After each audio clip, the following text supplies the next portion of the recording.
Welcome back to Forbidden Knowledge News. I'm your host, Chris Matthew.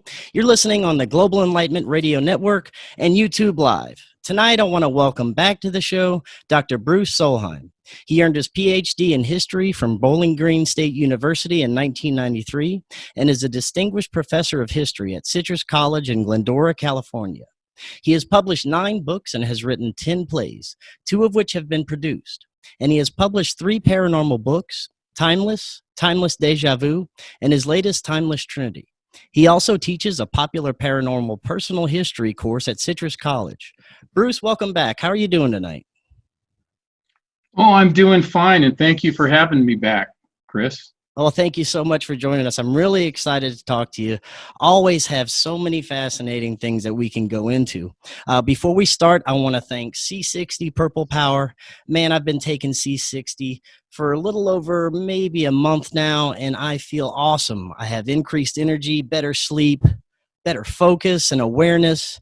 C60 may be the most powerful antioxidant yet known.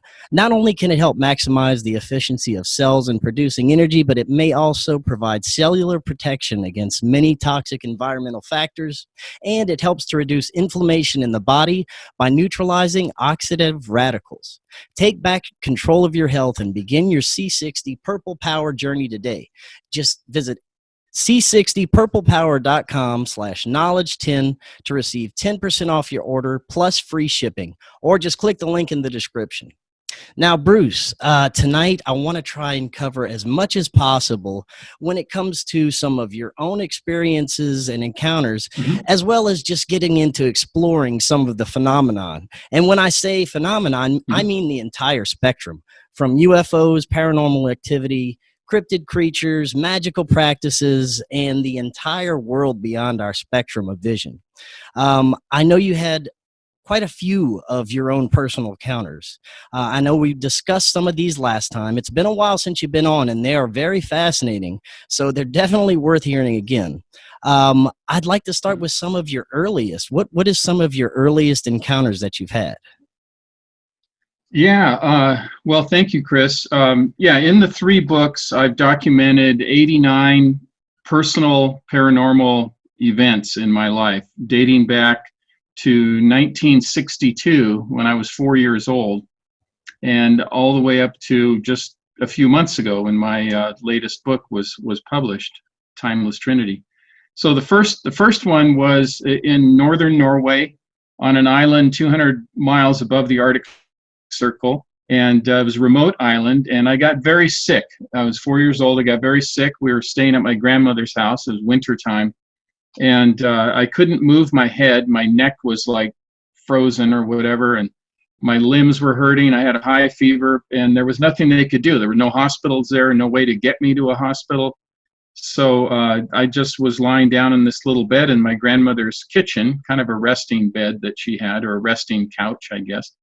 I had high fever, and everybody was coming over, all our relatives saying, this might be the end of me, and I was crying, and I understood what they were saying, and so I felt doomed. And then I fell asleep, and when I woke up, there was nobody in the kitchen, but I saw this bright light above me.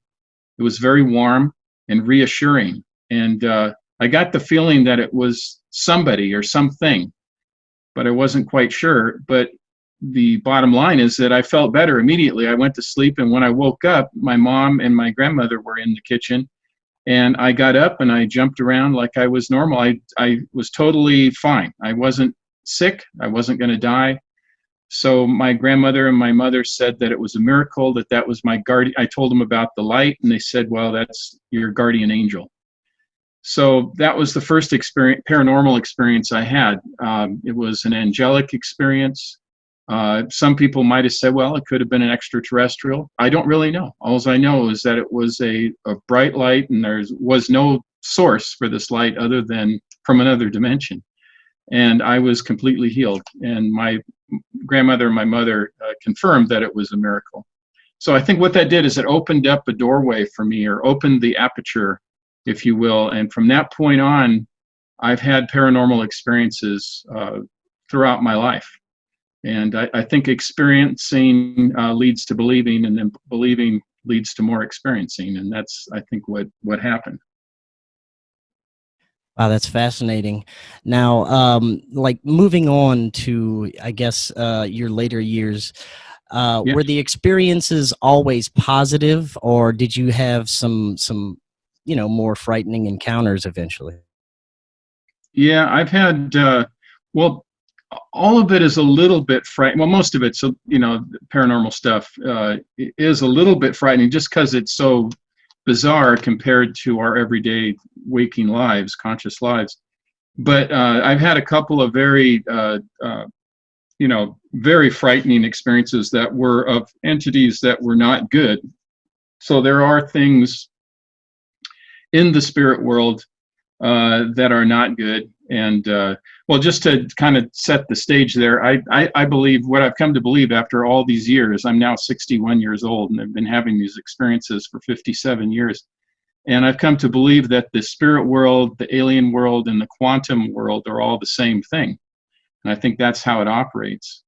So anyway, one of the scarier experiences and some of the frightful things was a demonic experience. It was in Germany in 1979.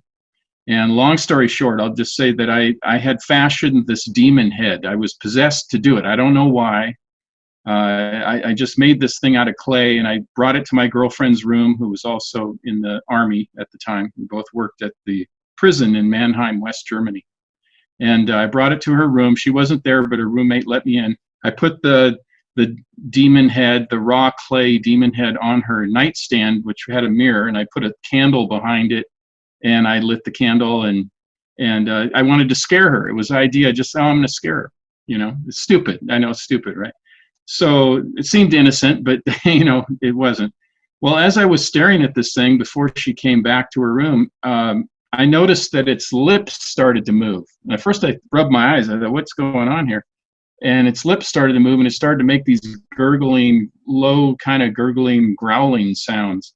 Couldn't quite make out what it was saying. And then it stopped, and then she came in, and I said, and then she looked at it, and she goes, what is that? And I said, well, I made this for you. It's kind of, just to give you a little surprise. And she said, get that out of here.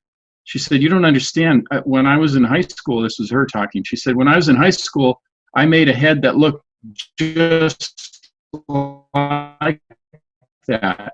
And it was possessed by I don't understand. The thing talked to me. And she said, of course it did. You're conjuring a demon inside of that clay figure. So she took it, she opened the window, it was like on the third floor of this old barracks building, and tossed it out into this giant thing that was not good. I tapped into something. And I think once you've had experiences, it's like you're a magnet or maybe a lightning rod for things that inhabit that other world, whether they're alien entities or demonic type things or angels or people that have passed on. I think it's kind of a conduit. You've developed an ability to tap into it pretty easily. And anyway, that's one of the scarier things that has happened to me in definitely 57 years.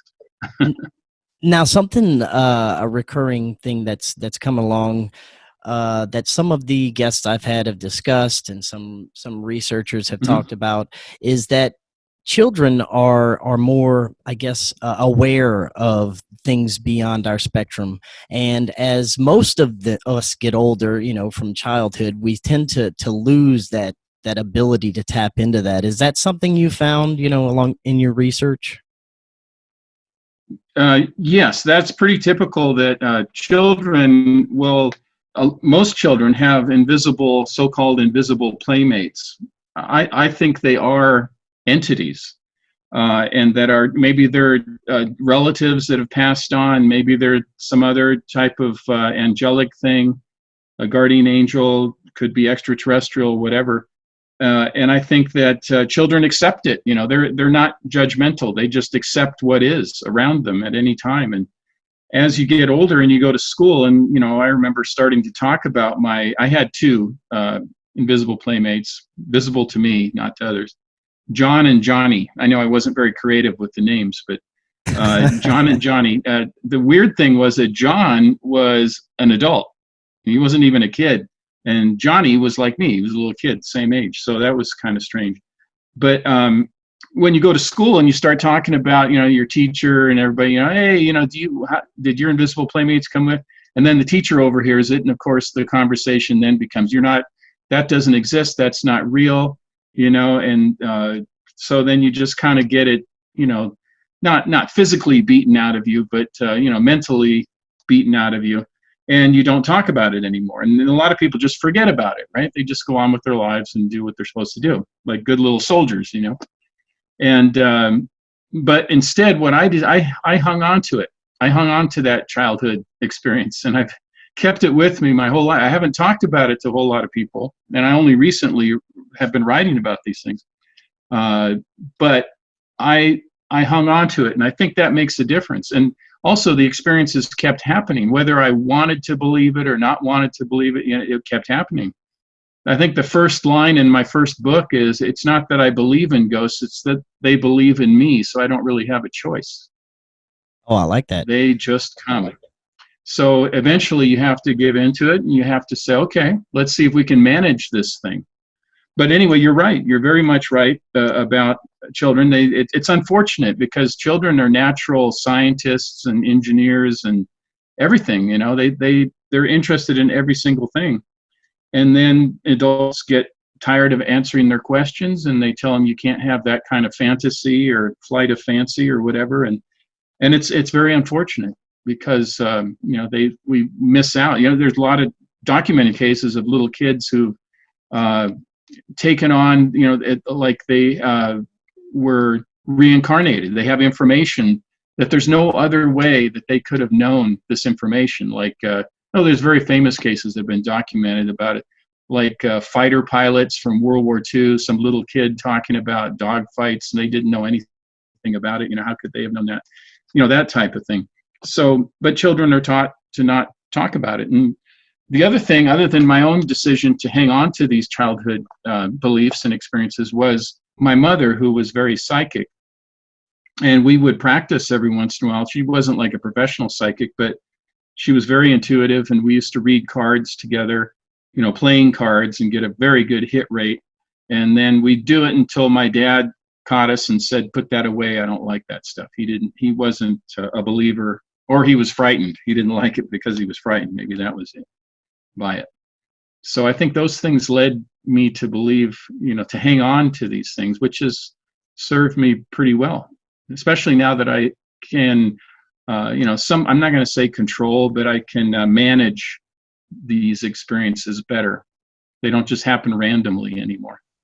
Right. Now, I want to go back to your two so-called imaginary friends. Yes. That John and Johnny.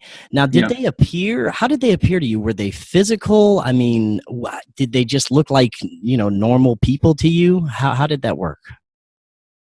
Yeah, it was. I think the correct psychological term is imaginal, rather than imaginary. Is imaginal, and I can't remember which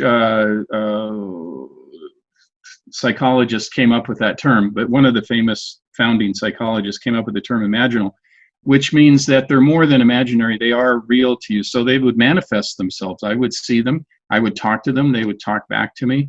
And it was very strange that that John, I called him Big Bad John, actually. And there was actually a song from the early 60s by Jimmy Dean, the morning breakfast sausage guy who died many years ago. But right, yeah. Anyway, there was a song he did called Big Bad John. And anyway, so I called him John. And he was an adult. He didn't really play. He was more like a guardian. He was just standing there. He wasn't very friendly, but he wasn't mean. He just was there. And Johnny was a little kid, just like me. He looked a lot like somebody, that I would play with. Didn't look exactly like me, but he was a little kid. And they were as real to me as anybody else. Would you consider them, conscious entities? Do you think that they had their own consciousness, or was this just coming from your own stream of consciousness? Well, that's always a good question. I think they were real entities. Where they came from, that I would have to discover later on. where they were coming from. But it leads to a very funny question my wife asked me just recently, because I take these spirit walks probably 4 or 5 times a week, where I connect to beings in the spirit world, the alien world, the quantum world. And I talk to them and they talk back to me, and I have a phone recorder, voice recorder, so I record what they're saying. It doesn't record on the voice recorder. I have to say what they're saying and then what I'm saying, so I can transcribe it later. Anyway, I tell my wife about these things, and she said, "Are you sure you're just not out there talking to yourself?" She said, "You're pretty smart. Are you sure you're not out there just talking to yourself?" Which is a very interesting question. And frankly, when you have these experiences, because we have to live in this world, the world that we're in right now, talking, every once in a while you have to question yourself. I think that's healthy to have that, a little bit of that. You can't be in the spirit world all the time. And I think I can't just be in this, the physical world that we see every day either. I need a little bit of both. I have my foot in each one. So I think it's natural to question yourself every once in a while. Was that real? Is that what they really said? And then what reinforces it, that it is real, is things happen. These synchronicities happen. Events happen. You have insights that there's no way you could have had that insight otherwise, unless you're tapped into what some people call the signal line, this information that's out there that you're tapping into. And so then that reinforces the idea, oh, yes, okay. Or if somebody else sees, I had an experience about 8 months ago where somebody saw one of the entities that I talk to on a regular basis when I was in a meeting.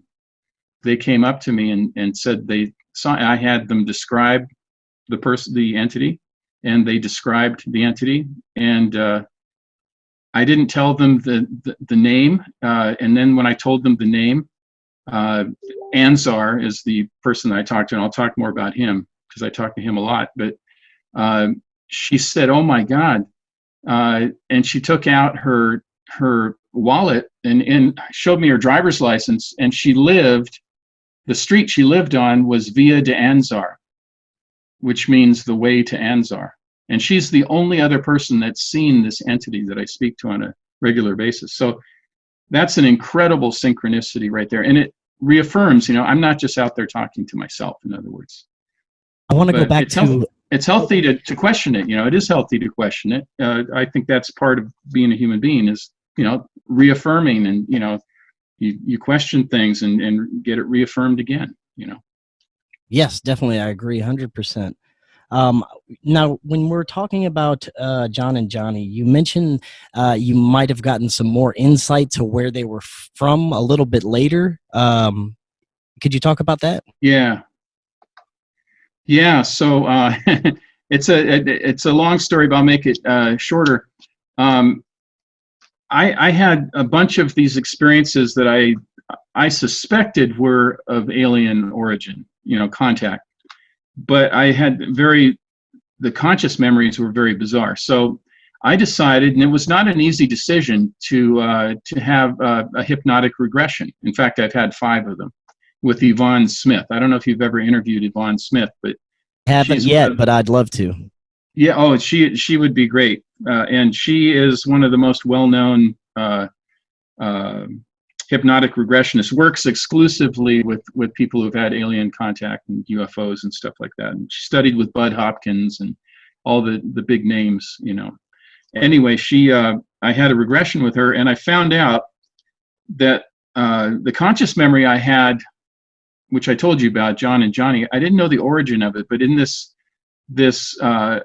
conscious memory I had, we had these neighbors that lived above us, and there was something strange about these neighbors. Their house was kind of above ours, and on the hill, and which we lived on right near a Nike site, an old missile, nuclear missile site, which tends to attract alien entities, right?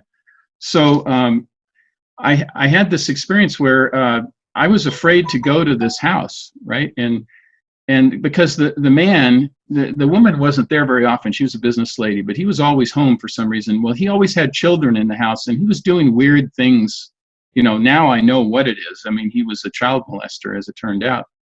And I didn't want to go there. And I had an intervention by an alien being, and I had some inkling of it, but just bits and pieces. And then when I had the regression, it all came together.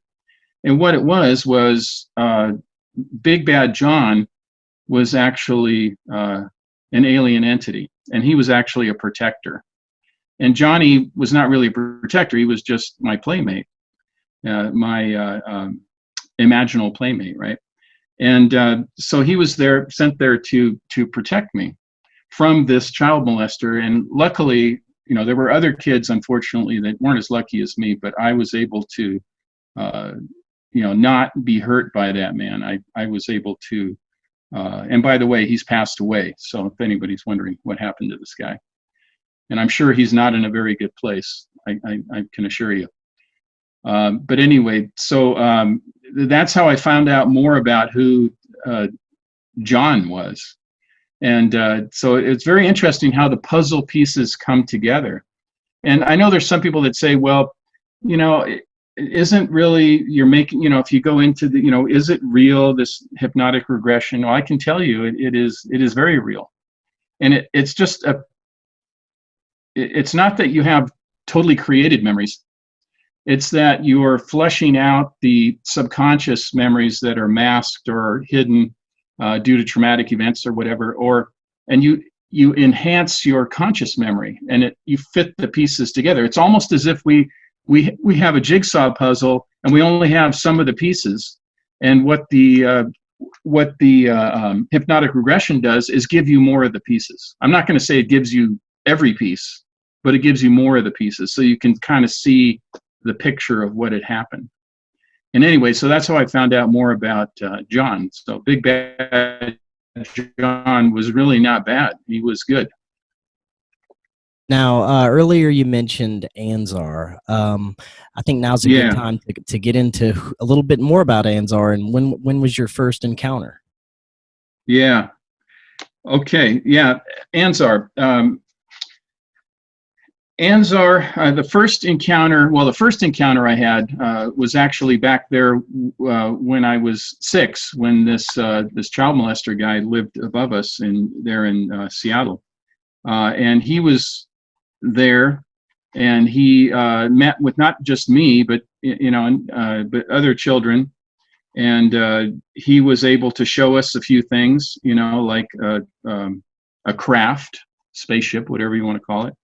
But it was all done through what seemed like what would you call it? A hologram, kind of a holographic type display. And he was the one who assigned Big Bad John, or John, to kind of watch over me. And that was my first encounter with him, although I didn't really understand it until I did this hypnotic regression. But my conscious memory of Anzar goes back to, without any hypnotic regression, was 1997. I had a vision, just like I have a vision of people who've passed on or other entities, where I see them clearly, I communicate with them. And when I'm in a meditative state, or semi-meditative state, sometimes even.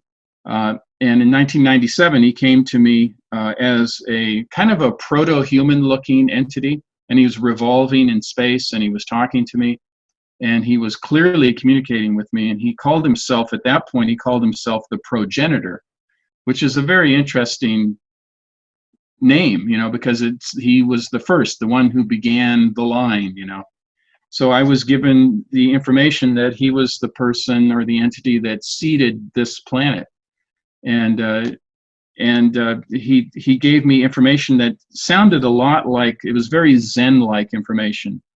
For example, he would say, without hate, there isn't love, without darkness, there isn't light, that kind of stuff. So it sounded very Zen-like to me. And I wrote it all down. I drew a picture of him, and I just kept it to myself. And then in 2000, I think it was 2000, so 3 years later, I showed the picture that I had drawn and told the story to a colleague of mine. And she listened to me politely, and then said, you're a pretty spacey dude, Bruce. I don't know about that. So it frightened me, and I said, okay, I don't think I should be talking about these things. I'm going to lose my job at the college. Nobody's going to take me seriously as an academic. I'm not going to be able to, I'm going to get retired early or fired or whatever. And so I kind of held back. And then a friend of mine passed away in 2016 named Gene.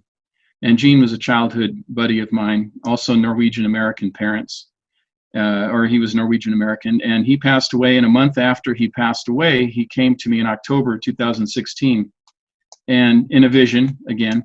And he told me, now's the time to tell your stories, your paranormal stories, all the things, you should tell all of it. And he even gave me the name of the book, of the trilogy, the Timeless Trilogy. He said, call it Timeless, because he explained that where he's at in the spirit world, there is no past, there's no future. It's all just now. Everything is together. Past, present, and future is all together, which is really what the quantum world is, right? So he encouraged me to do so, and I did. And it was a little frightening. The first book came out, and I tested the waters. I didn't tell every story. I held back the more bizarre stories, but it was I had a good reception. I was not fired. People were encouraged. I'd have people come up to me at school, colleagues, and say, hey, I got to tell you about this experience I had. So it would really open doors for other people as well. And so I was encouraged by that. So I said, okay, I'll come out with a second book, Timeless Deja Vu. Went a little bit further. So I did 28 more stories. First book had 31, second one had 28. And once again, I was very encouraged. I thought, well, I'll go even farther. I will, and that's when I published the story about the progenitor. And I said, I'll go a little bit further. I'll talk about some alien stuff, because I thought, okay, well, I got an audience, so let me go a little bit further. And I also thought, well, maybe I can start teaching a class at the college about the paranormal. And lo and behold, I thought, there's no way they're going to let me do it. But I thought, I need to ask. And Gene encouraged me, right? So they approved it. And surprisingly, so in 2018, I taught my first paranormal personal history class, and I've been teaching it every semester since. Of course, now everything's online, but I would teach it in person. And I got lots of people taking that class. All of them had one goal in mind, which was to find a place where it was safe to talk about their experiences and to try to make sense of it. So the class is really a refuge for people who've had experiences and don't quite understand them and need a safe venue to talk about them. So I started doing, in addition to that, I started doing these spirit walks, and I started communicating with the progenitor, and he then told me his name, which is Anzar, Anzar. And so I've been talking to him for the last 2 years on a regular basis, 4 times a week at least. During these spirit walks, yeah. Now I understand he's actually given you some information and insight into some of the unprecedented things that have happened since the beginning of the year, right? Yeah, and I don't want to be one of those guys who I will predict, like Criswell, and Plan 9 from outer space, right? Right. The future, right? Anzar always tells me, be careful with that. He said, I will give you information, but remember that predictions can be wrong, but preparations are never wrong, which is good, solid advice, right? So he told me about a year ago, he said there were probably going to be 7 calamities that would occur within the next year, several months. And that was a year ago. And then we've been hit with calamities, one after the other, whether it's COVID-19 or, the financial calamities, the civil unrest in our cities, the lockdown, loss of jobs, conflict, increasing conflict, potential for conflict with China and North Korea and all that. It's just all been kind of revving up. And he also mentioned several months ago, he told me there'll also be a celestial anomaly. And I thought, well, what is a celestial anomaly? What does that count as? And then, and that was before March of this year. He was talking about a celestial anomaly. And then, of course, now we have, what's it called? Neo, whatever, the comet, right? Which I guess would qualify as a celestial anomaly. It wasn't even discovered until March, late March of this year. So that's very interesting, because we've had a lot of activity coming from space when it comes to debris and asteroids. It seems like we're heading towards a very active and energetic part of space as well. Yeah, and he told me, he said, now be careful, you can help people to prepare, but don't start trying to say, okay, it's going to happen on October 1st or something like that, at 9 a.m. and aliens will land at the UN and, whatever. He doesn't say stuff like that. It's just, there are going to be calamities one after the other, and people are going to need other people who can remain calm and are prepared and can help them. And I feel like that's my mission, is to just give people heads up. Hey, this might happen, and what everything's pointing to. And I don't want to frighten anybody, and I don't want to cause pandemonium any more than we have. But I think it's a good idea for people to be prepared going into October. Everything seems to be coming to some kind of a head in October. And I think even a person who doesn't believe or subscribe to this kind of stuff would say, there's a lot of crap going on. And it seems to be like an unraveling, going on. Yeah. And as a historian, I also know that every 40 years, about every 40 years, we have a major paradigm shift in our political system. So I think everything's kind of coming together at the same time, socially, culturally, politically, celestially, and spiritually as well. And Ansar always reminds me, he says this is as much of a spiritual crisis as it is a health crisis or economic crisis. People are not sure what to believe, and I think we see that every day. Do I believe this guy or do I believe that guy? Do I believe that person or this? Do I believe the old thing or do I believe the new thing? And people are in crisis. It's really kind of a spiritual and intellectual crisis that people are going through, which kind of drives everything else when you think about it. It is a crisis, but on the other hand, we see an awakening. We see people realizing things. We see people actually becoming more spiritual and open to things. Yes. And, and seeing some of the corruption and things that are going on behind the scenes that have needed to be realized for a long time. And I see this huge shift occurring along with these possible calamities. There is a good side. Well, you're right. You're exactly right. I like to look at it positively, and Ansar has confirmed that once we come out of this thing, we're going to be better. We're going to be we'll have made a jump in our evolutionary development, and that's what it's going to lead to. But that's always painful. It's not a painless process, And I always think about my parents who they lived through Nazi occupation in occupied Norway. And my eldest brother, died during the war because the Nazis took all the medicine, and my dad was in a slave labor camp, and it was horrible for them. 5 years of that. But yet they came out of it better than they were before. They decided to immigrate to America. They became very successful. And then I was born in Seattle, in 1958. And my brother, born in 1949. So everything worked out okay for them. So we will be okay too. Not to say there won't be some damage in the transition, but when we come out of this thing, I think we will be higher on the evolutionary ladder. And this will be a largely a spiritual reawakening, and that comes from realizing, I think the great majority of people will realize what ancient people already knew, that we are connected to the star people, that we are connected to everything, which is really what the quantum world is about.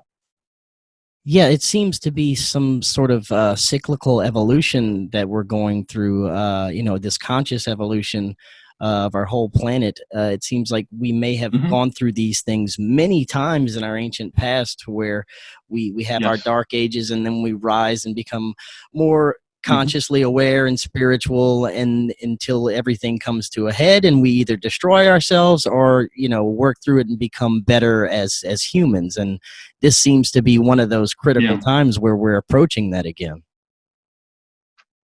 Yes. No, I 100% agree with you. So I think that's why I think people don't need to panic, but they do need to prepare, because you got to get through it, right?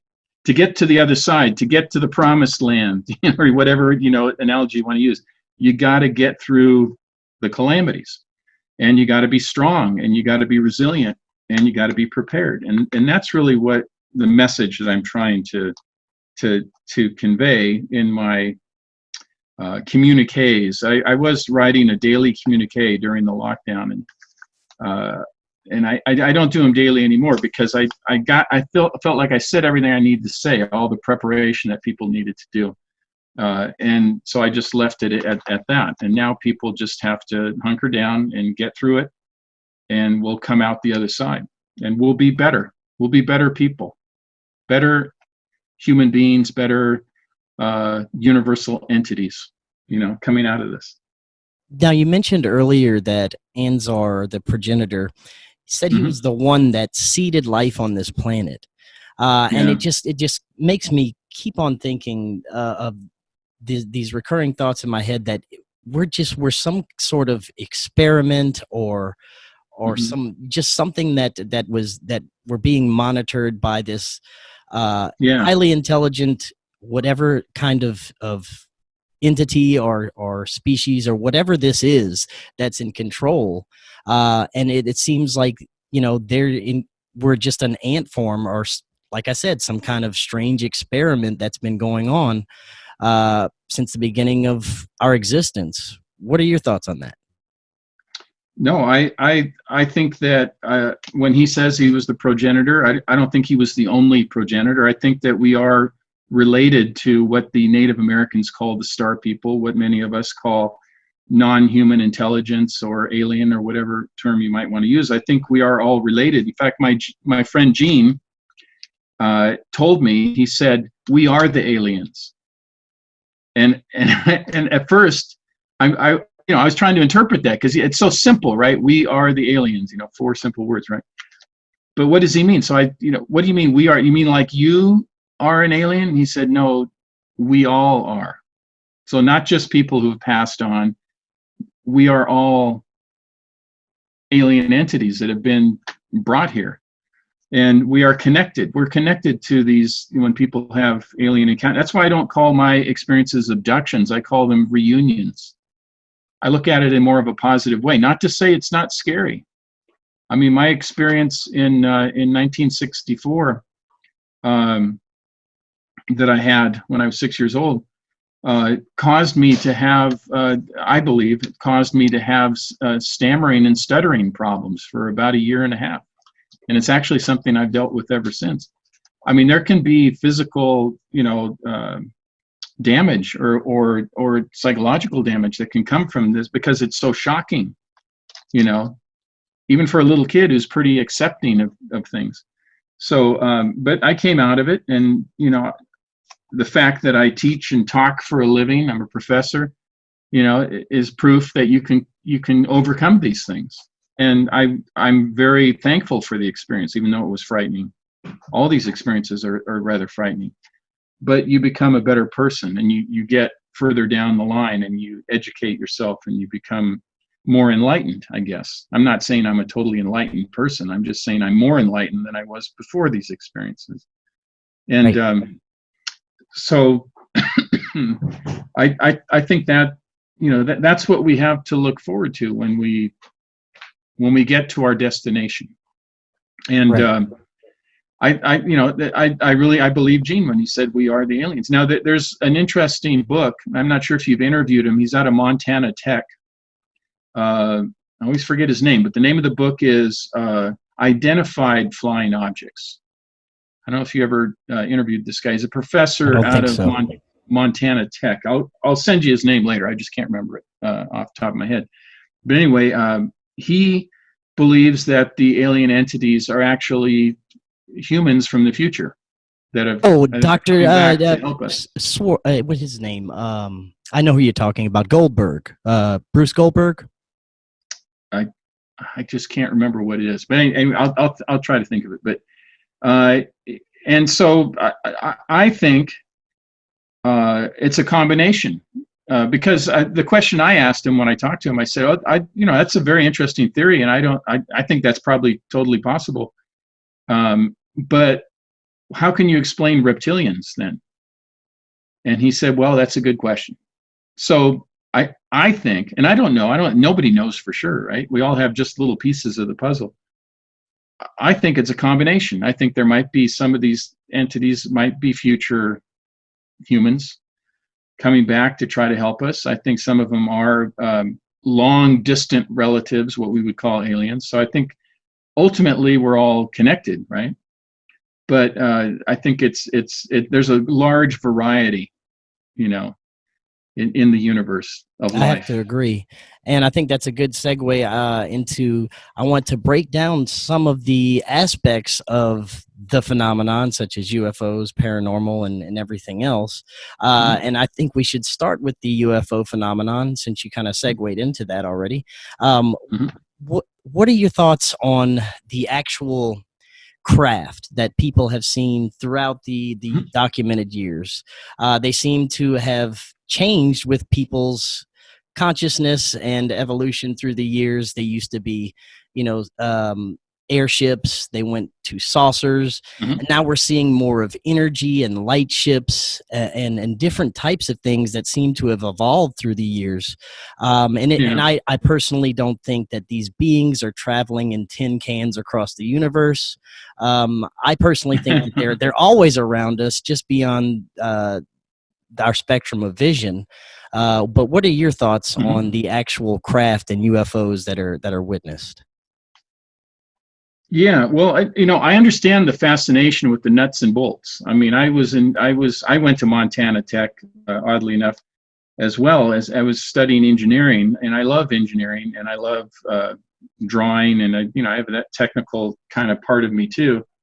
I love the nuts and bolts of it, but I also realized that when you talk about the quantum world and the alien world and the spirit world, that they're really, what happens is that matter, in my view, and it's been supported by a scientist friend of mine who worked at Stanford in a research lab, actually a paranormal research lab, Dr. Edwin Young. He told me that really what it is that matter can vibrate in and out of our reality from other dimensions. So you don't really need to have a nuts and bolts spacecraft.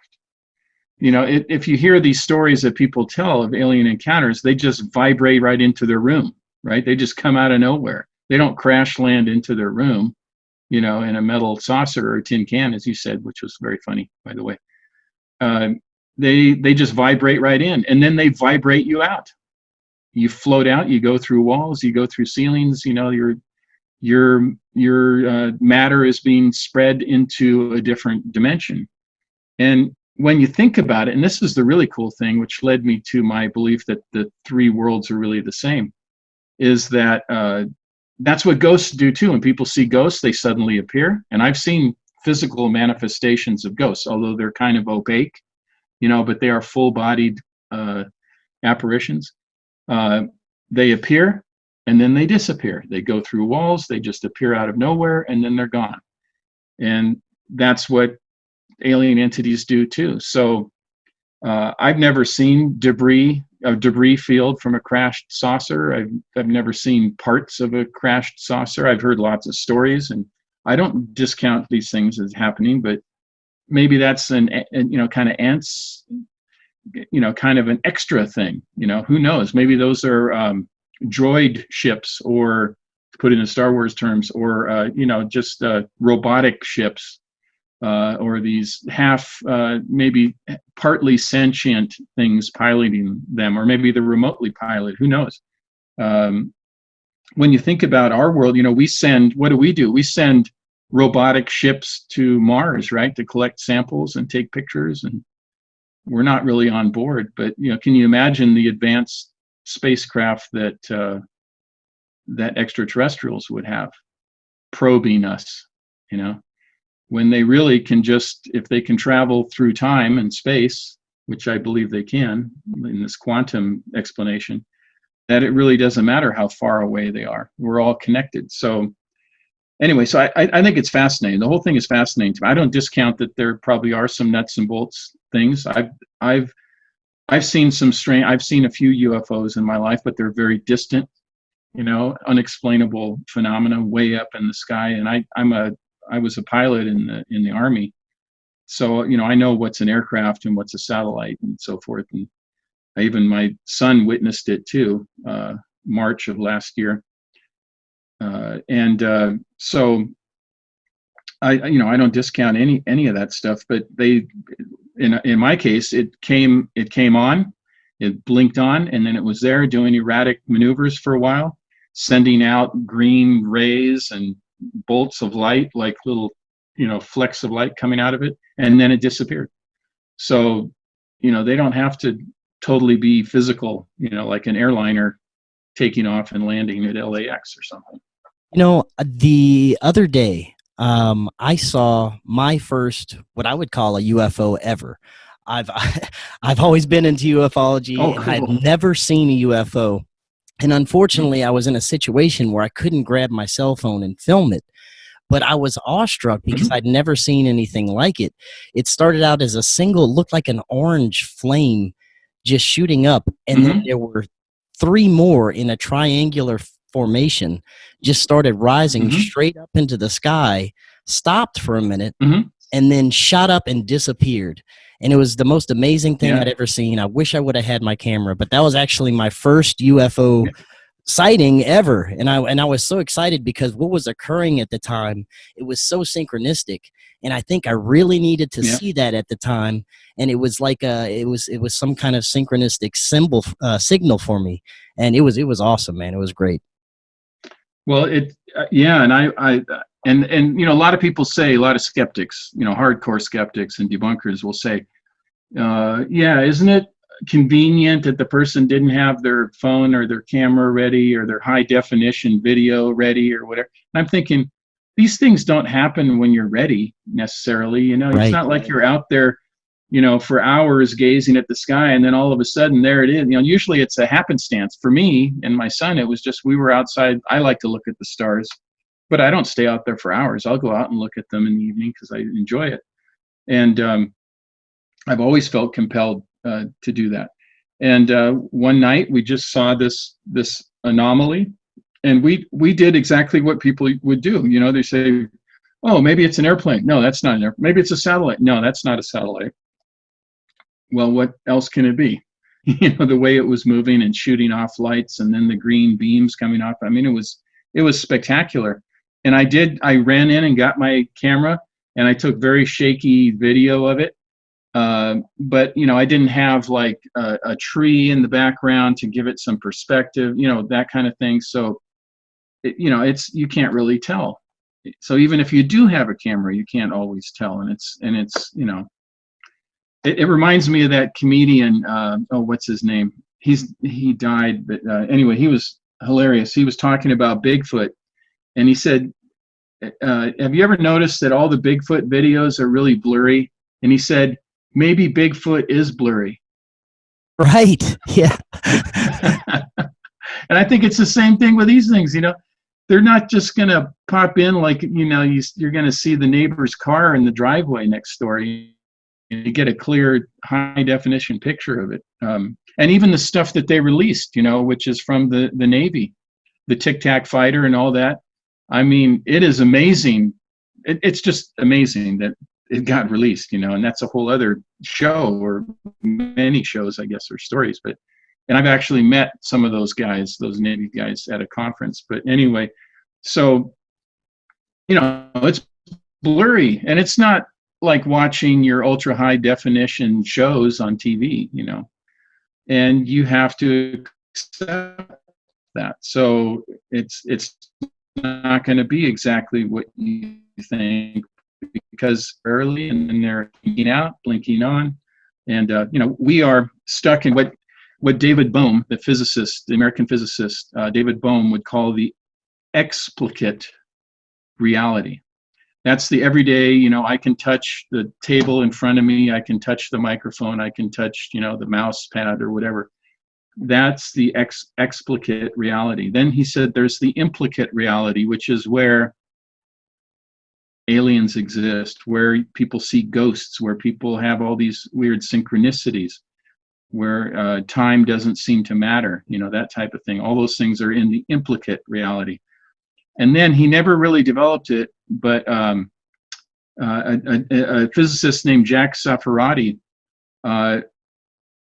included what he called the super implicate, which is bringing into it consciousness, and this idea that the super implicate, although it was never fully developed by Bohm, is kind of the mind of God, or the ultimate reality. So there is something beyond these aliens. People think, oh, the aliens are the gods, the new gods or whatever, but there is something beyond them which ties everything together. Yeah, I agree with that too. So there's these three realities: the explicate, the implicate, and the super implicate. And a lot of physicists are on board with this. A lot of them are not. Well, I'll just say they're not in public on board. I know quite a few that are on board, but they're not necessarily public about it. Right. Now, for obvious reasons. They don't want to lose their funding and all that stuff. Oh, yeah, security of course. clearances. Now, another aspect of this is the whole contact and abduction. Now, there's accounts of people that saying, they've actually been taken onto ships, that these entities, these gray-looking entities, would phase into their room and actually float them out of their bed through the ceiling to a craft. And once they would get into the craft, it was like they were in a different dimension or density where, it looked like they were in a space that could have been 10 times larger than the craft itself. It's like they were transported into a different reality. Also, another aspect of this is people that have been abducted saying that there is some sort of experiment with fertility, hybridization, taking of eggs and sperm. Some people have claimed to met their own hybrid children. So what do you think is going on with this aspect of it, where there could be some type of experiments and people actually being taken on craft? Yeah, it's all fascinating. I mean, I have my own experiences, and I've read a lot of other experiences, and I have a good friend. I don't know if you've interviewed him, Terry Lovelace. I have a couple of weeks ago. Yeah. So he's the real deal, and I communicate with him a lot. And so your listeners are familiar with him, but I call him a reunion, because I think abduction, although it's not always you're willing, although at a certain point you are willing, and it's kind of like, if we look at it in our explicate world, think of how we deal with animals. Even those of us who are very kind to animals, I like to think of myself as very kind to animals, but we think of them differently than ourselves. Now, I know people, say, oh, my fur children, right? You hear that a lot now. But it really comes down to it. We are a different, level than they are. And we don't understand them totally. But, what do we do? When we take them to the vet, do they really understand what's going on? That's very frightening for them. Even though we know it's good for them. I know for a fact, at least with myself, that the experiences I've had have been ultimately good for me. Either a rescue experience or some kind of an adjustment or whatever was being done. It's the same thing when we take our dog into the vet or our cat into the vet. Ultimately, we're doing it because we love them and we want to care for them. But the pet doesn't know that. And if you try to sit there and explain it to Fluffy, it might not work. They might not understand. So It's kind of a crude example, but anyway, I think that kind of says something about it. I can tell you about an experience I had in 1973. I've had these experiences 64, 73, 77, and 78. And in one of the experiences, I was taken and I was in a craft and I encountered the Greys who were around me. I was on a table and there was a insect-like creature who was a medical, I call him Dr. Bug. And interestingly enough, that's what Terry calls him too. I don't know if it's the same dude, but it certainly sounds, his experiences and mine seem very similar. And he was not mean to me, but he didn't have a very good bedside manner. And I think a lot of us have encountered doctors that are very skilled, but they just are not really great at, like, their bedside manner is not great. Very rarely do you have a doctor who's really friendly and good bedside manner and a really good doctor. I mean, that's a rare commodity. It's a hard thing to do. So, they were a little rough, and he told me that I really didn't need to know what was going on, but it would be better for me. And he did admonish some of the Greys that were involved in this experience, who were they put some kind of head harness on me. That was painful, and they were able to remove that. There was an instrument involved, and it was being manipulated telekinetically. They weren't even touching it. And and there was some abdominal pressure, and I'm not exactly sure what they were doing, but they said I didn't really need to know. And those are, some of these are conscious memories. Some of these are derived from the hypnotic regression that I had with Yvonne Smith. Well, kind of to add more to this, I was visiting my cousin in San Diego, and she's an experiencer too. And I started talking about Dr. Bug, and it looks like a praying mantis or a Jerusalem cricket. I more say they look like a Jerusalem cricket, but anyway, Terry says they look like a mantis, but it's very similar between those two similarities. And I was talking about him, and all of a sudden, we were at we were outside in San Diego at this restaurant. This conduit, this metal pipe coming down from the roof on this wooden post, started swinging back and forth wildly. And I thought, that is really weird. And I said, turn around and see what, and she said, she turned around and that thing was swinging around. And I said, this is really weird. So I went and over to it to see if nobody had walked by. There wasn't wind or anything at that moment. There wasn't anybody above doing anything. So it just was doing that. It was moving on its own. So later, as I was going to bed, I think it was the 2 nights after that, all of a sudden I heard this voice in my head, and it was telepathic, it was Dr. Bug. And he said, "Oh, so now you think you've got it all figured out." He was very mocking in his tone. He wasn't mean, but he was like, "So now you think you got it all figured out." So I don't think he liked me talking about it and writing about it, which I did. So, but yeah, people tell me these stories. I've read these stories. I don't have any reason to doubt them. And a very credible person like Terry, former state attorney general and prosecuting attorney and a professional guy, a military guy. His experience happened in the military, also in 1977, which was one of the years I had an experience, oddly enough. There's no reason to doubt his story. I mean, he is a very credible guy, as I hope people think about me too.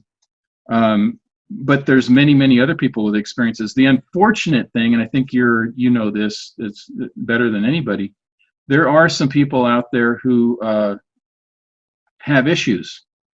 And whether they want the limelight or they want whatever, it's some pathological thing, they make everybody else look bad. And I don't think they do it on purpose. You know, I mean, God help these people. I think some of them might be mentally ill, but they get some notoriety, and then they go for it a little bit more, and next thing you know, they've got on some kind of publicity thing going, and then they eventually have to face the music, you know, because it's a very humbling experience. You know, I mean, I've been interviewed by Jeffrey Mishlove on New Thinking Aloud, and I remember there was this critique of my telling my experiences. Somebody said that this isn't this guy looks shifty. You know, he's just trying to sell a bunch of books and make a bunch of money. I'm here to tell you, Chris, and your listeners, I'm not making a bunch of money off writing these books. I didn't even want to write these books. It was Gene who told me to do it. You know, once you stick your neck out and you start telling these stories as a professional, as a person, you can't go back and say, oh, just kidding. You know, you are out there, and then you have to take the good with the bad. People say, you know, oh, you're very brave for talking about it. And other people say you're nuts, and, you know, or you're just a charlatan or whatever. But I have to say to those debunkers that there's easier ways to make money than to stick definitely. your neck out like this. I mean, and to take the abuse, you know, although I'm not complaining, I'm just saying it just comes with the territory. And Terry's taken more abuse than anybody can ever imagine. Some very nasty things have happened to him. And I kind of do my best to try to help him as best I can. So, you know, anyway, so you have to be able to separate the chaff from the wheat out there. And that's not always easy. It's the same with the paranormal. You know, there are people, really good psychics. I mean, people who can really tap into the signal line and help people. And then there's people that are just taking your money and they're not doing anything. Maybe they have a little bit of ability, but they're making up a lot of crap. So, you really have to, you know, it's caveat emptor, buyer beware. You know, you got to be careful out there, because it's, you know, I think it's wise, you know, to be careful, you know. Yeah, definitely. And a lot of these people that you're speaking of are getting outed right now and kind of facing the music, and it's really embarrassing to watch, but entertaining at the same time. But that's a whole different show. Now I want to get back to some of the entities that you were talking about, the bug beings, or the mantis-like beings, and there seems to be some kind of hierarchy amongst these, like the reptiles in control, the bug or the mantis is the doctor. Is this something you found usually? I think there is some kind of hierarchy, and there are different kinds of grays. You know, there's the more little grays, and Terry talks about this too. The little grays that almost seem like they're robotic, you know, or at least under severe control, of mind control of others, and like a hive mind type. Yeah, and there's these taller grays who are more intellectuals, you know, and they're more higher in a higher part of the hierarchy. And like you said, and like I said, the bug is kind of the medical kind of wing of this whole thing. I don't think, although they're scary as you know, as heck, I don't think they're malevolent necessarily, although they might have bad bedside manner and a bad sense of humor, you know. But we all know people like that. So, but then there's the reptilians, who I think are a whole other level. And I've talked to Yvonne about my experience with reptilians. And in fact, the cover of Timeless Trinity is this female reptilian on the cover. Pretty shocking. That's from my experience, that contact that I had, and I'll tell you about that in just a minute. But anyway, I asked Yvonne about how many people report reptilian experience, and she says, well, not that many. Most people report the other stuff, a lot of grays, you know, some insectoid kind of stuff, other entities, but you don't hear about a whole lot of people talking about reptilians. And so when I had my experience, it started like this, Chris. It started, I think it was Halloween 2000. I think it was Halloween 2018. I had a vision, a reptilian face that came to me. So I drew a picture, and then I put that picture up by my computer to remember what that looked like. And it was definitely a reptilian face. And then I had a vision of like I'm in my house, and my house kind of sits up on a hill. Our driveway goes steeply down into the street down below. And I had this vision of a person or an entity down on that street looking up at me, and I'm looking out the window. And I'm looking at them, and they're like in an overcoat with a hat and glasses on, dark glasses, which is weird at night, and because it's warm here too, so Southern California. So I looked at him and I thought, oh, I think that's my friend. I know that because he's kind of little, not very big. And then all of a sudden he had this horrible look on his face, like I saw that he was this reptilian creature, and it frightened me. It really frightened me. The other entities, even Dr. Bug doesn't really frighten me that much, but these reptilians do frighten me. And then I had the penultimate experience with this reptilian female who's on the cover of the Timeless Trinity book. And it was a few months ago, several months ago now. I was dreaming, and I had a very nice dream of my mother. And I dream about my mother. She passed away in 1990, and it was a nice dream. We were in this house. I didn't even recognize the house, but all of a sudden my mother was acting weird, like in a sexual way. And that was so disturbing because my mom was a very sweet, nice, church-going lady. I mean, she was just that. It's just so far from what I can imagine. So I'm just repulsed by this whole thing. And why is this happening? And then she morphs into this reptilian female who is oddly, as scary as she is. And if you look at the cover of the book, you see she's kind of scary, but she's also very alluring. So I'm getting kind of excited about seeing her. And then all of a sudden she grabs me and pushes me up lifts me and pushes me up against the wall. Now, this says a lot because I'm about 6'3", about 260 pounds. I'm a big dude. And it was like I weighed nothing. She just slammed me against the wall. And she said, I can do whatever I want. I can do whatever I want. And she was threatening me, And it was at that point that I woke up, and I had difficulty getting back to sleep. It was a nightmarish situation. So she intruded into my very pleasant dream about my mother and morphed, used my mother in the dream. She was able to do that. And I think it was a warning because I had been talking about reptilians. And I think that most of what I've heard, people's experiences, is that they're very rough. What their purpose is, where they are in the hierarchy. There are people that have it all figured out, right? Okay, they're here, then there's the tall Nordics, and then there's this and that. I don't know. I really don't know. I just have a piece of the puzzle. I only have what my experience is. I just know this. They are different. They act different. And I don't know what their agenda is, but they are very rough. And so anyway, that was my experience with the Wow, very interesting. Now, I've heard plenty of reptilian encounters, and most of them are malevolent.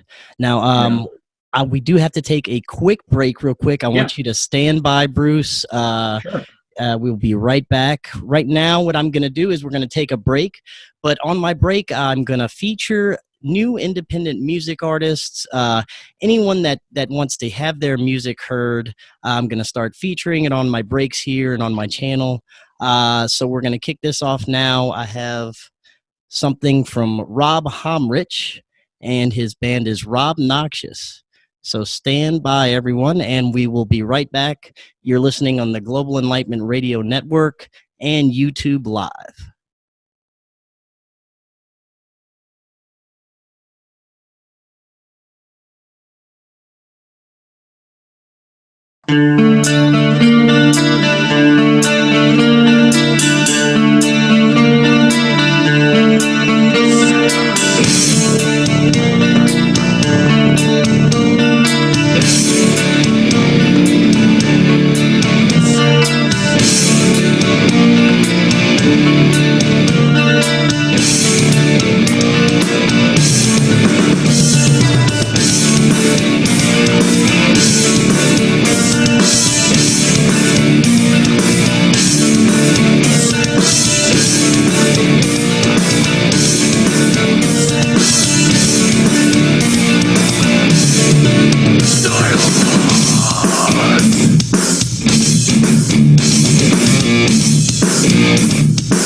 All right, welcome back, everyone. Bruce, you still with us?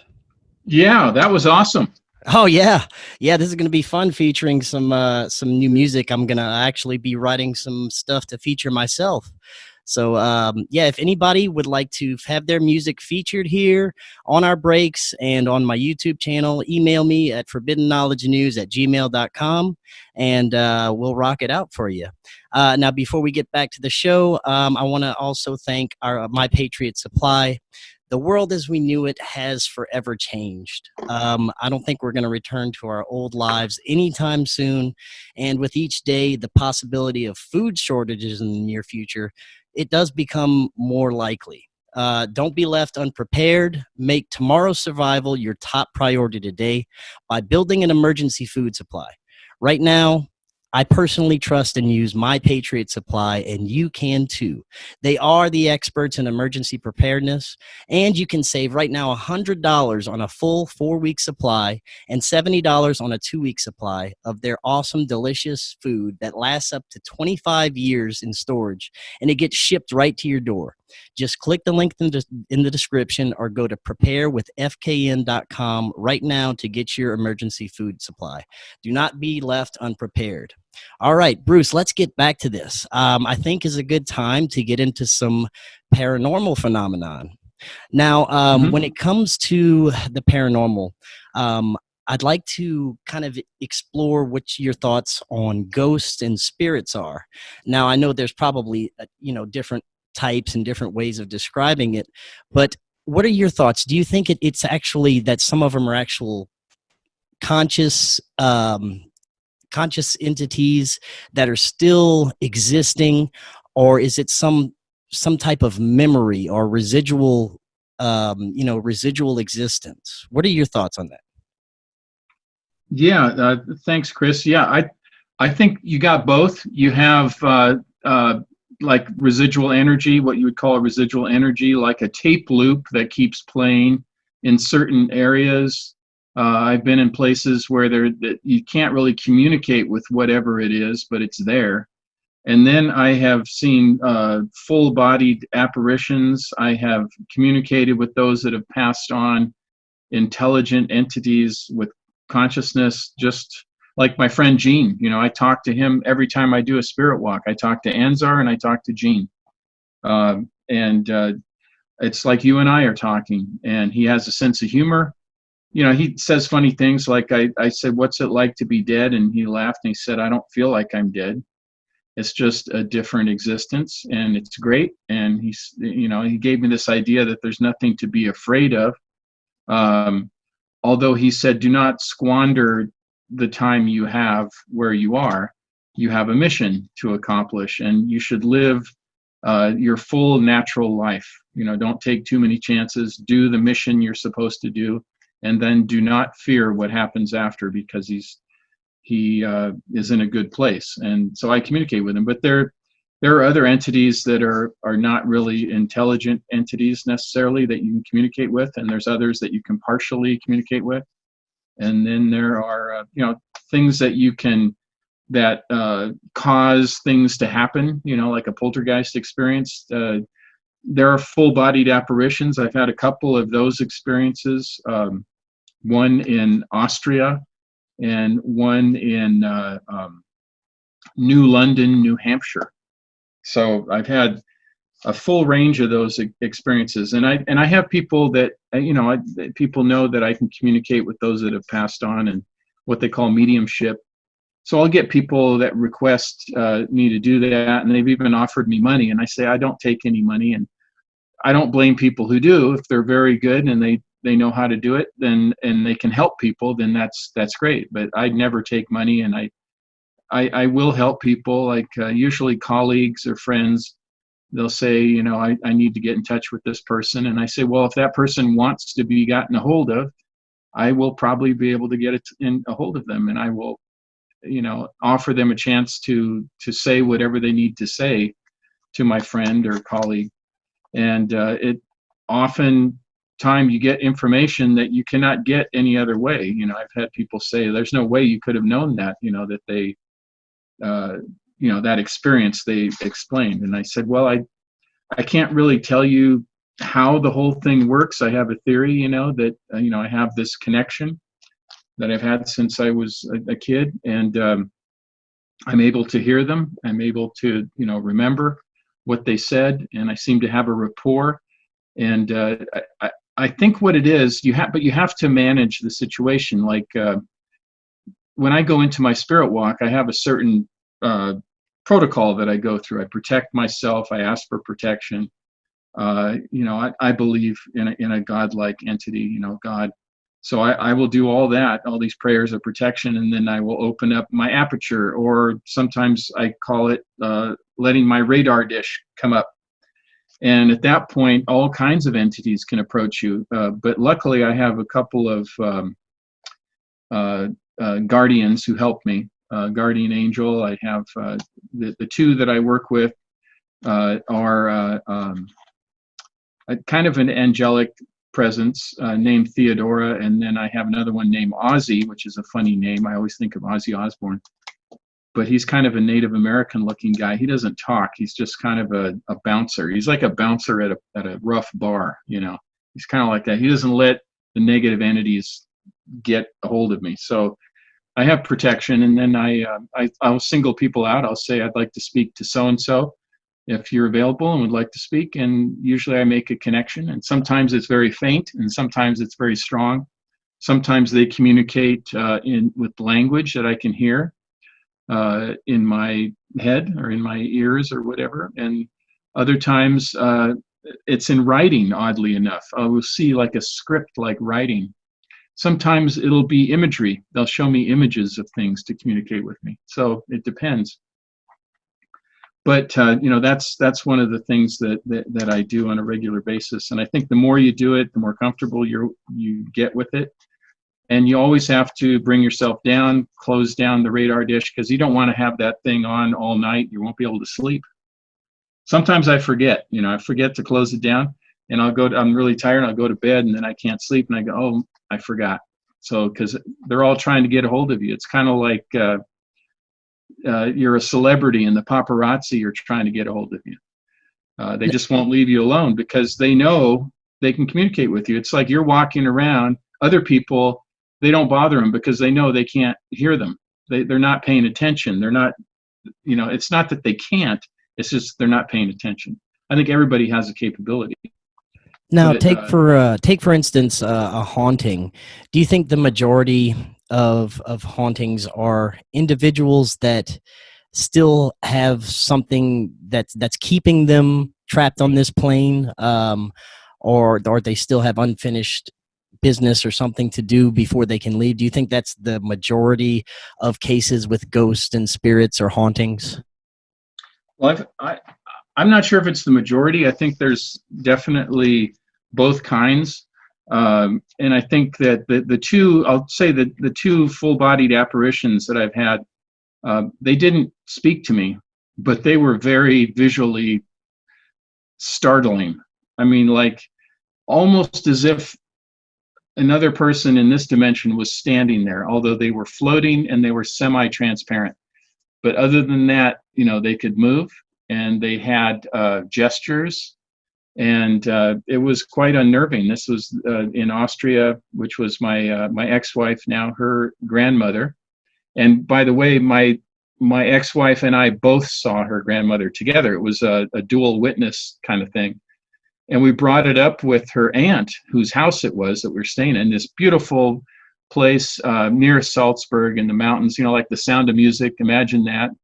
That's where we were. And we brought it up with her aunt in the morning over breakfast, and her aunt was not surprised at all. She said, oh, we see her all the time, And so it was like it was nothing. It was like, but this is a kind of a remote village and a mountainside, in Austria, in the Austrian Alps. And I even talked to the local priest about it, and he said, oh, yeah, that her grandmother is well known around here. She appears to a lot of people. She had a very rough life. She was unsettled when she died. She was actually, I think, she had been in a mental hospital. So, yeah, so that was her explanation why she was a wandering spirit. Now, how she could be put to rest and, so she wouldn't be wandering, I'm not sure how to do that. I'm sure there are people that specialize in that. And the thing in New London, New Hampshire was it was in a very spooky building. It's a long story short. I was staying all by myself in this old academy building, where apparently they when they bring people in to interview for a job, which was what I was doing, they put them up there. Well, I didn't know I was going to be staying there by myself. So when the guy who picked me up at the bus station left, I said, where's everybody else? And he said, you're the only one staying there. Well, this thing is like a haunted house. I mean, it's built in the early 1800s, and it's in it was like I was in a Stephen King novel, and living it. And I started hearing things, and I was running around trying to figure out what was going on, and I even heard like chairs shuffling around and people, and and then ultimately this figure appeared. It was a figure of a woman, kind of like she looked like a Puritan, with black clothing, the bonnet, very dour look on her face, and she was very mad at me. I could tell she was mad at me, and I just tried to make my peace with her. Well, I did some snooping around in that old academy building, and I found her portrait, and I found out who it was. It was Susan Colby. She was the founder of Colby Sawyer College. And so I didn't mention it during the job interview because I figured maybe they think I was crazy. I didn't know if that was a normal thing, around there, so I didn't mention it. But I did talk to some students. I felt free to do that, and they told me, oh yeah, this is a well-known haunted location, Colby Sawyer College, and your listeners can look it up. One of the most haunted places in New Hampshire, which I had no idea. And so it was a very frightening experience because I didn't know what the lady wanted. Eventually, I figured it out. I did some research. I found out that it started off as a women's college. She didn't want me in that building because it was a women's college. Why is a man in here? That was probably one of the reasons that she was upset with me. So yes, there is a consciousness to it. She didn't speak to me telepathically or otherwise, but there are other connections that I make where these entities speak to me. And so I think there's a full menu of different experiences a person can have. And then there's the things that were never human, which I think is what angels are, and the demonic stuff, the darker stuff, which is also out there too, populating the spirit world and moving in and out. And you have to be very careful of that stuff, like that thing creature that I encountered when I made its image in clay. Now, yeah, I want to get into angelic beings and demons in a second, but when it comes to haunted locations, do you think that a location can be, I guess, haunted or cursed, or this residual energy can inhabit a location to where, it's not necessarily just a particular spirit or entity, but it channels multiple types of entities? Yes, I believe so. And I have a couple of experiences. One, just the house that my brother and I own in northern Norway, it's the old farmhouse. It's over 125 years old. It's a haunted house. I mean, some of them are relatives, some are, Nazis from the occupation, who were in the house during the war and, causing mayhem. So there's that, you can't sleep in that house without having an experience. It's just that I'm not afraid to sleep in the house, but I think a lot of people would be. But some of this stuff is really, really dangerous. And I'll tell you an experience I had, and I can't remember if I talked about it last time. It was in Chicago, the south side of Chicago. And it's kind of a tale of a cautionary tale. There was a TV producer, movie producer, who got a hold of me after I was on Coast to Coast with George Norrie, right? And so he got a hold of me and said, yeah, I'd like to bring you out to Chicago to test your psychic abilities, because I'm doing this documentary or this film. And I said, okay, or a TV show idea, whatever it was. So he paid for my way out there, and I thought, okay, I'll go out there. And I had never done that before, had been tested, So he took me to numerous locations, but one place he took me to was on the south side of Chicago. And I was trying to impress him. So I wasn't going through my normal safety protocols, which is very, very bad idea, right? But hubris, right? Pride. I wanted to show this guy how many things I can pick up. So he took me to the south side location. I got out. It was an Aldi's parking lot. I got out of the car. He said, okay, I'll mic you up, but I got to get the camera ready. So he wasn't filming me at the time. So he said, just walk around and get a feel. So as soon as I walked out of the car, I immediately had this vision of the 1890s. I saw these horses and horse carriages and people in black clothing, dark clothing, scurrying around. There's so much movement, in that area, which there was, in Chicago. But there was one person standing in front of me who was not moving. He was just staring at me. He was the only one that seemed to realize that I was watching. And he had a bowler hat. He had this big curly mustache, a dark overcoat, and these very scary looking dark eyes. And he was just staring at me. And then this vision went away. So I started to walk around, and I was walking in the alleyway there. And I went up to this old tree because I like to touch rocks and trees, old trees, because I feel like they retain energy and memories and stuff.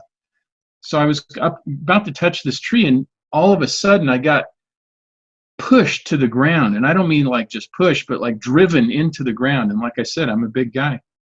And I was pushed so violently that I hyperextended my left toe and injured my left knee so badly that for a year I was in pain. But the really terrible thing was while I was being held down, I had this vision of all these people underground, like in a dungeon, being tortured and killed and dismembered, and just this cries of agony. And it was like I had this horrible feeling of just giving up. like, that's it. I can't do anything. I can't get up. And finally, I just overcame that feeling. I said, no, I'm going to use my force of will. I'm going to get up, even though I'm injured. And I got up and I called out to the guy. I was mic'd up, so he knew what was going on. And he came running, and I told him what happened, and I told him what I had seen. And he said, I feel weird too. I think we should get out of here. And I said, okay, that's great. Let's get out of here as soon as we can. Got in the car, and I said, you got to tell me, what is this place? Because the whole test was, he didn't tell me what these places were. I was supposed to figure it out.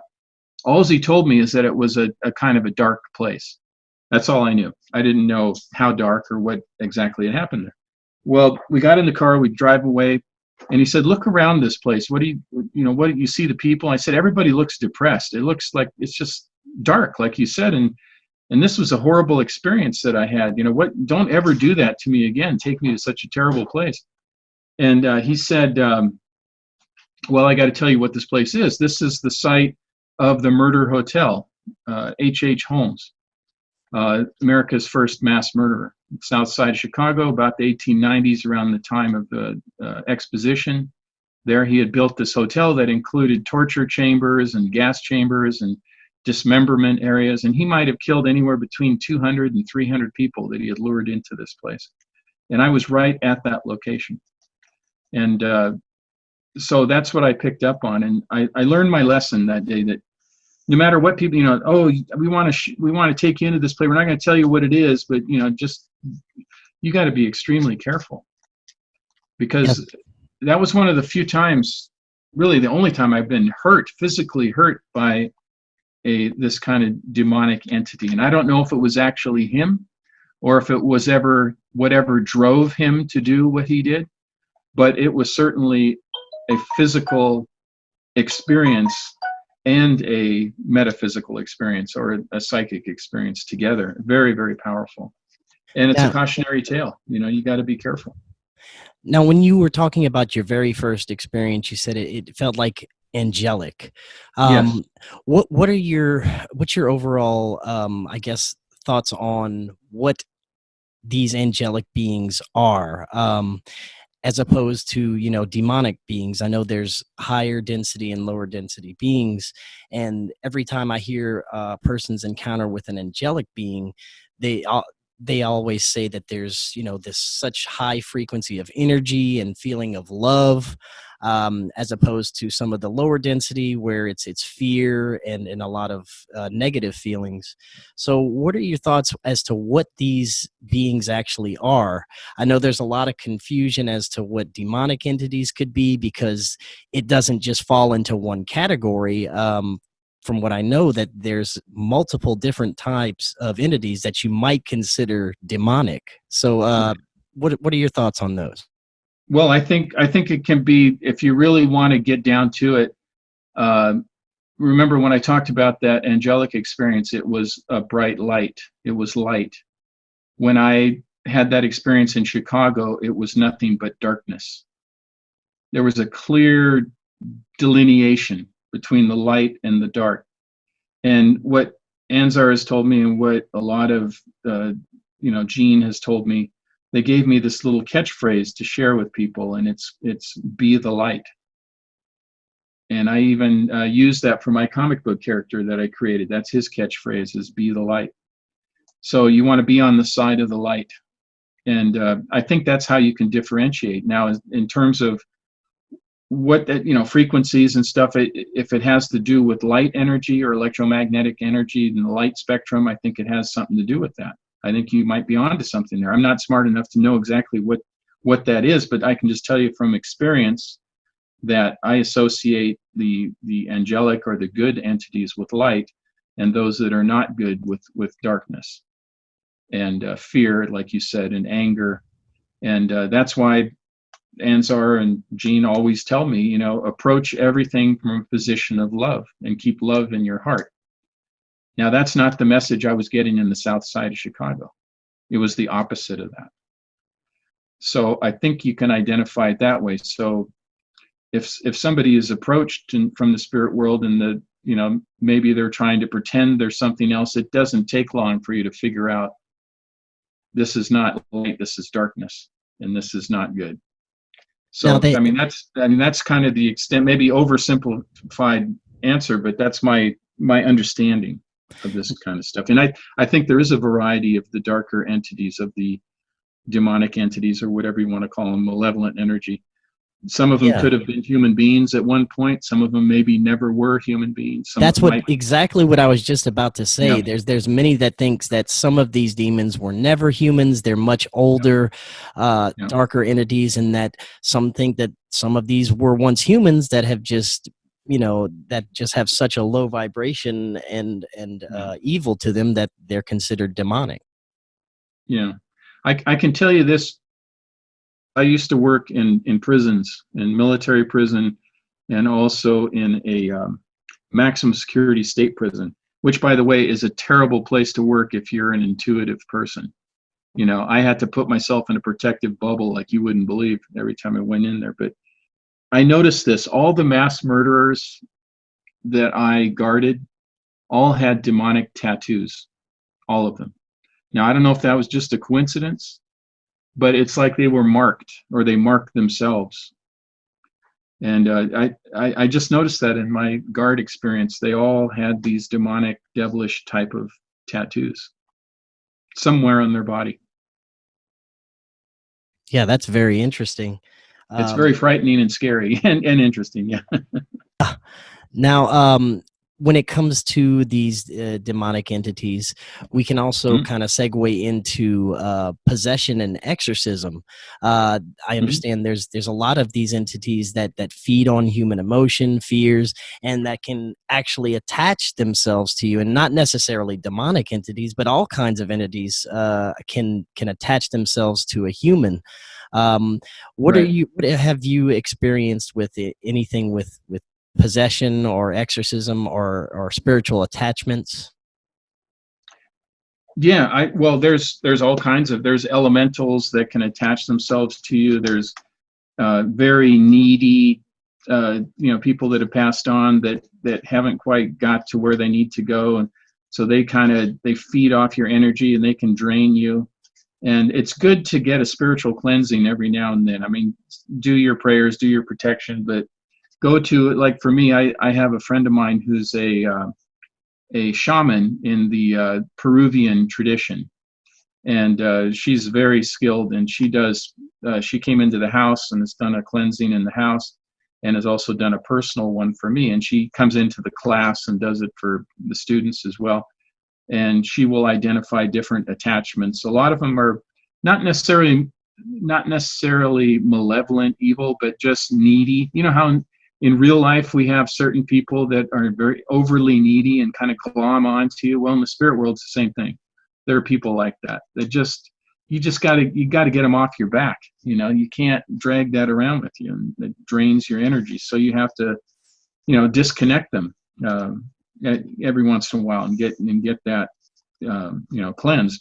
Now, the very far end of that spectrum would be a possession, where some kind of malevolent entity, and not just a needy ghost, but something that was probably never human, enters in and uses us as a vessel, to do whatever they're going to do. And I think that's what happens to somebody. It's maybe a far-fetched theory, but some of these mass murderers, I wonder if, whether it's H.H. Holmes or Ted Bundy or whatever, if it's really a possession type thing. And also, I think that it's all about what you're opening yourself up to, what you're involved with, what you do in your daily life. I think that could also open you up to certain things. Yeah, and if you think of the old traditions, like down at the crossroads, right? The old thing where the person sells their soul to the devil, or Faust's Mephistopheles, whatever. This is a very ancient idea that people give into that, whether for whatever reason they do. And once you make that, whether you actually make a deal and sign it in blood, or if it's just a psychological thing where you say, I want this so bad I'm willing to pay any price or whatever, well, it might be a price that you wish you hadn't agreed to. So I think that these old legends have truth to them. there is a lesson to be learned there, from these things. Yeah, definitely.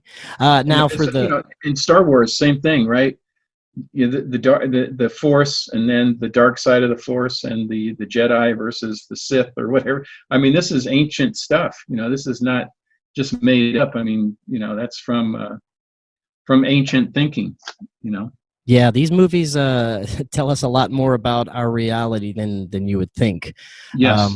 Now, for the last few minutes of the show, I'd Mm-hmm. like to segue a little bit into some of the odder and more fascinating things, at least to me, the cryptid Bigfoot phenomenon and different cryptid beings.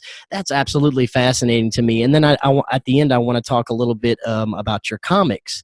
But first, what are your thoughts about these cryptids?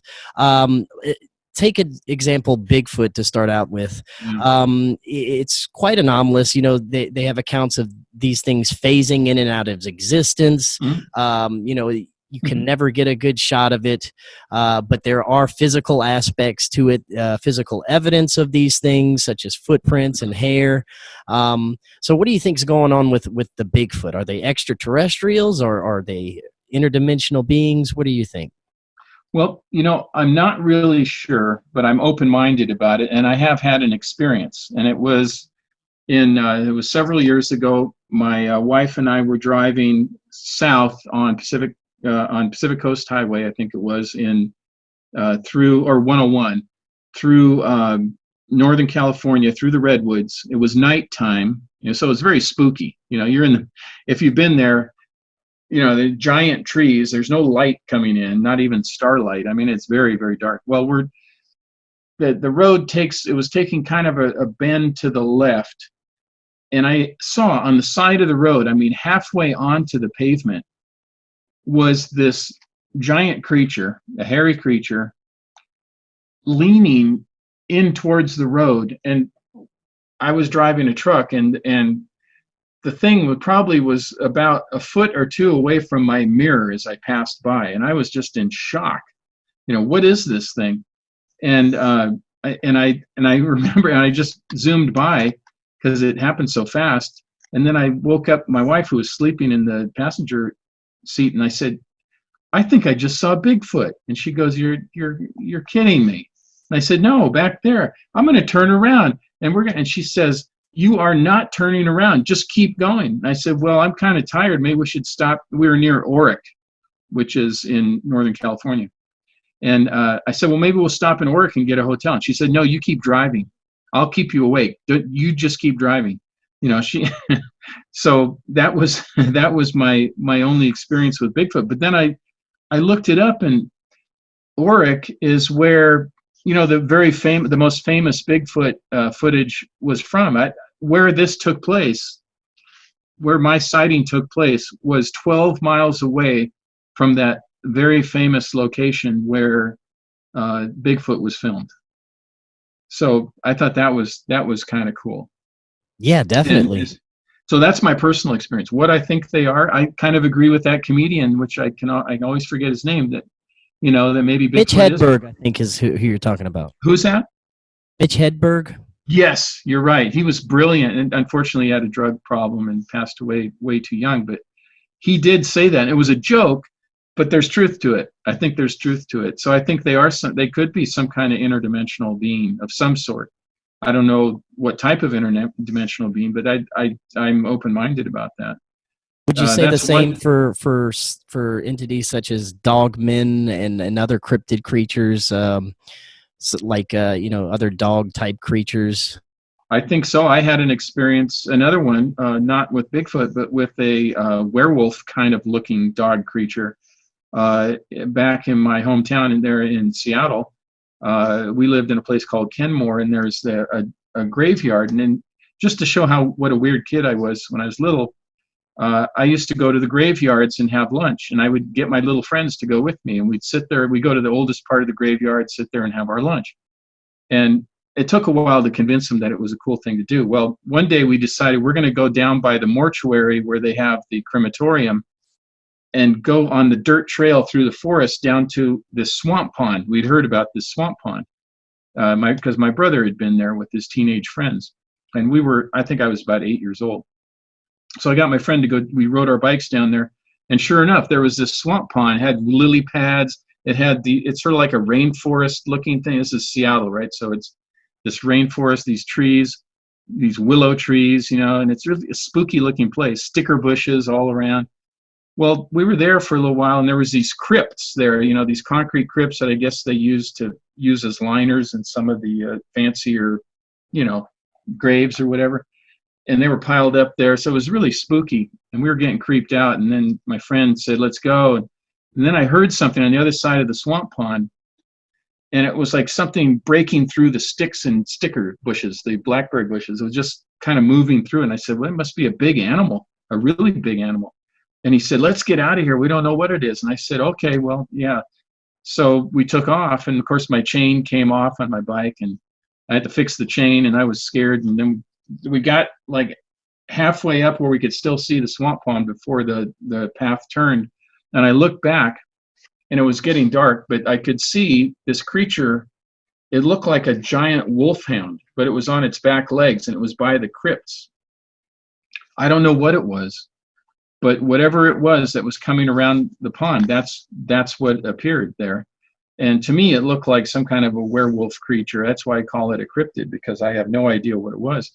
Well, it was so frightening to us that we never went back. I have not been back to that swamp pond since then. It was so frightening. And I did go back to the graveyard still, because I always felt this strange affinity with those that have passed on. But my friends never even went to the graveyard with me again. They were too spooked by the whole experience. Now, I've had a few guests that have been researching Skinwalker Ranch, such as some of the people that are on the Current History Channel show. The Skinwalker Ranch is one of the most fascinating locations. I'd love to go visit there, but it has a concentration of this phenomenon, such as cryptids and UFOs. Yes. There's plenty of theories as to what could possibly be going on, such as Indian curses or some type of energy that surrounds the area.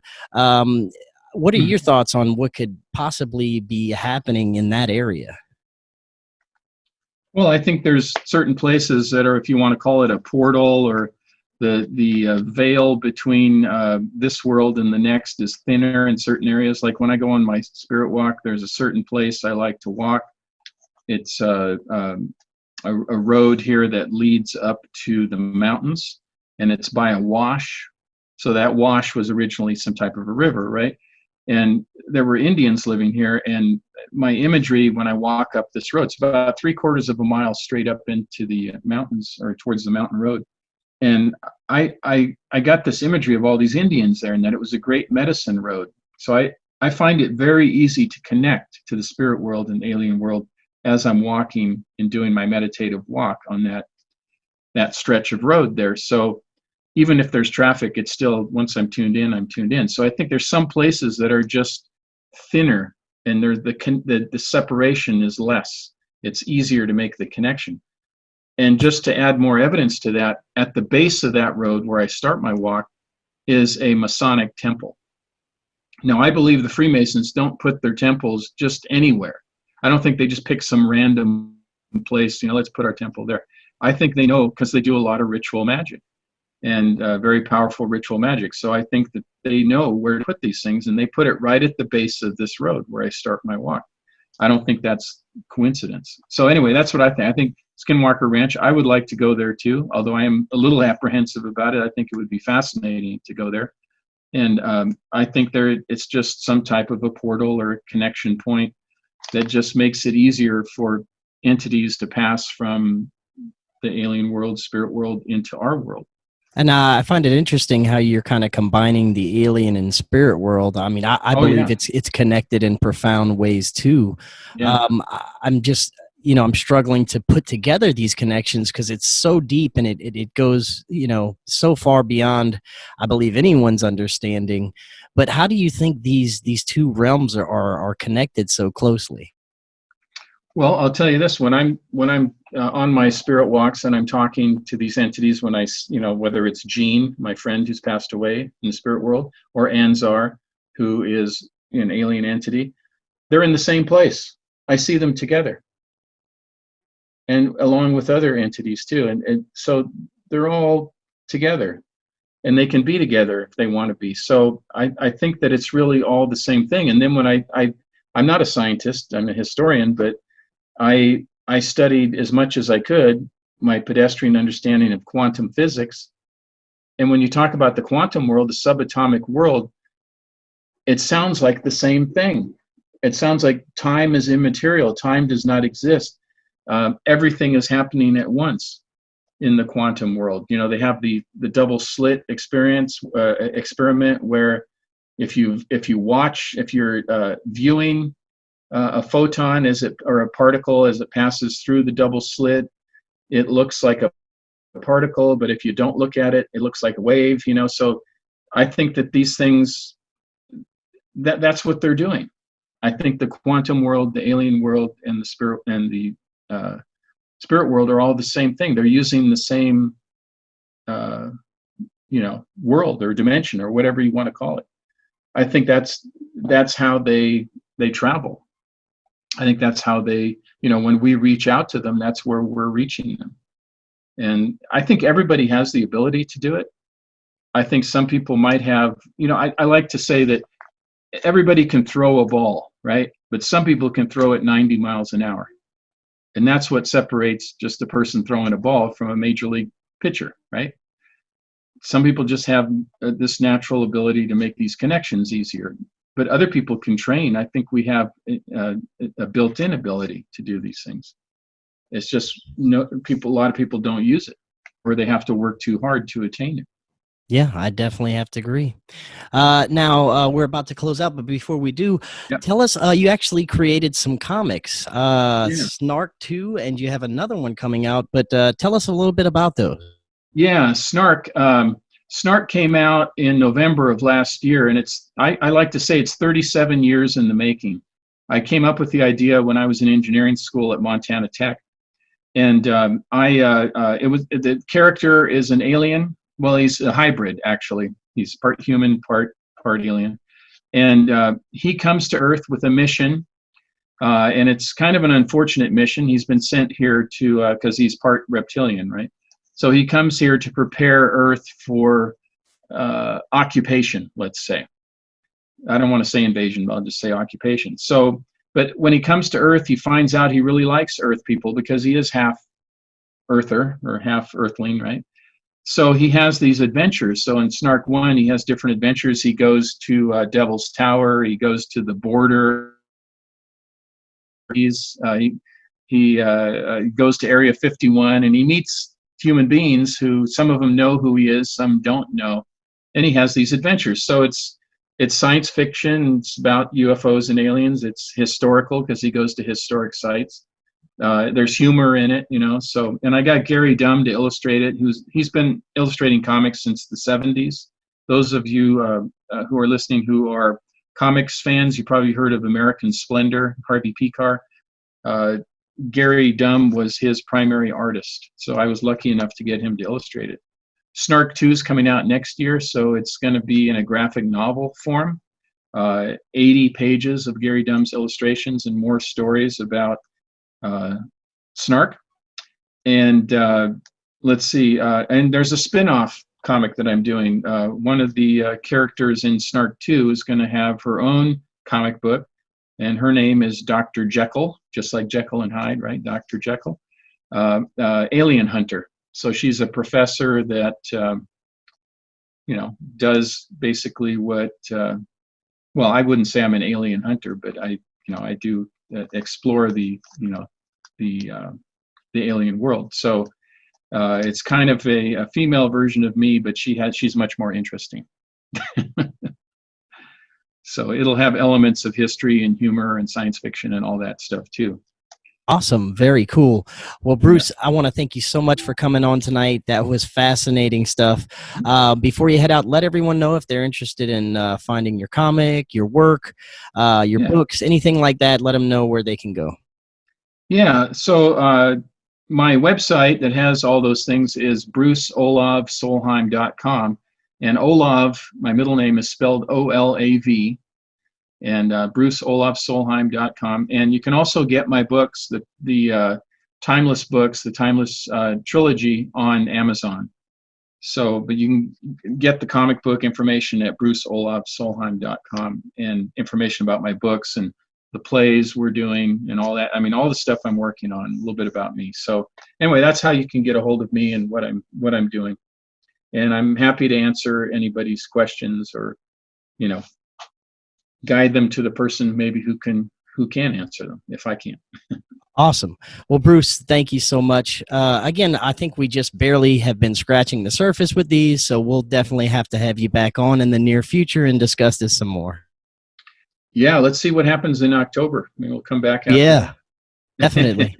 All right, Bruce. Thank you, Chris. Well, thank you so much, and you have a great rest of your night. And yeah, everyone, until next time, enjoy, and we will see you on the next broadcast. Good night.